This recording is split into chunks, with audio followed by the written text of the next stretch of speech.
기적의 TV 상담받고 대학가자 2교시 결정적 코치의 합격연구소 시간입니다. 자, 오늘은 어떤 내용을 좀 알아볼까요? 네, 오늘은 이제 수시 모집에 대해서 좀 말씀을 드리려고 하는데요. 대학 입시에 있어서 수시 전형은 이제 아주 선택이 아니라 필수가 되어버리는 형국인데요. 2014학년도부터 수시 모집 인원이 계속해서 확대되고 있는데 인원이 2016학년도죠. 올해 기준으로 봤을 때 전체 선발 인원의 66.7%를 수시로 선발하고요. 특히 오늘은 수시 비중이 더욱 강화되고 있는 한양대와 건국대 사례를 좀 살펴보도록 하겠습니다. 네, 수시 전형이 점점 확대되고 있다는 건 저희가 또 많이 전해드리기도 했었는데요. 우선 한양대 같은 경우는 이 수시 전형에서 수능 최저 학력 기준을 반영하지 않는 거는 물론이고 또 수능 면제로 화제가 됐었는데 올해도 그럴까요? 네, 그렇습니다. 한양대는 지난해 수시에서 모든 전형에서 수능 면제 방침을 밝혔었죠. 올해도 역시 그 기조를 이어갑니다. 한양대학교 수시 전형은 수능 최저 학력 기준을 반영하지 않는 것으로 잘 알려져 있는데요.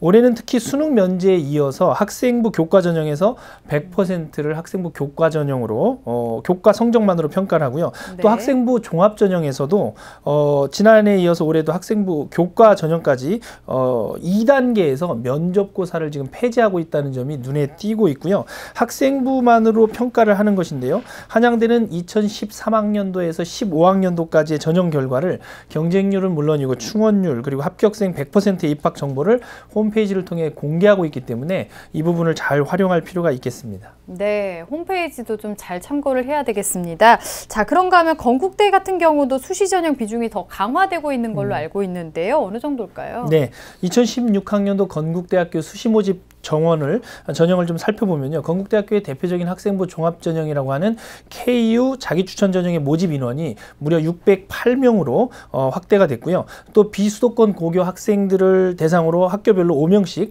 학교장 추천 전형을 통해서 지원할 수 있는 지역인재 전형 제도도 새로 실시할 예정입니다.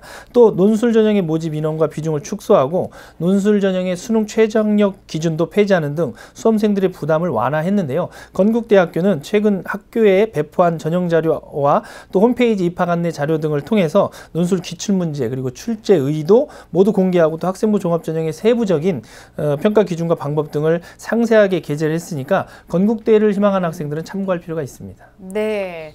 또 건국대는 올해뿐만이 아니라 2017학년도 입시에서도 이 수능 중심의 정식 모집은 좀 축소를 하고 또 수시는 늘린다고 하는데 어느 정도일까요? 네. 건국대는 2017학년도 입시에서 수시 모집 학생부 종합전형인 KU 학교장 추천 전형을 신설하고요. 수시 모집의 모든 전형에서 수능 최저학력 기준을 지금 폐지하는데요. 신설되는 학생부 종합전형인 KU 학교 추천 전형은 인성과 학업 역량이 우수해서 고등학교에 추천을 받은 2016년 2월 이후 졸업 예정자 학생들을 대상으로 면접고사가 없이 학생부 교과 성적 60%와 서류평가 40%를 합산해서 선발하는 제도인데요. 고등학교별 추천 지역의 어떤 지역별 혹은 고등학교별 제한은 없고요. 면접고사 없이 학교생활기록부와 교사 추천서만으로 말하자면 서류평가만으로 선발하는 제도입니다. 네, 자 오늘은 한양대와 건국대 수시 전형에 대해서 좀 이야기를 나눠봤습니다.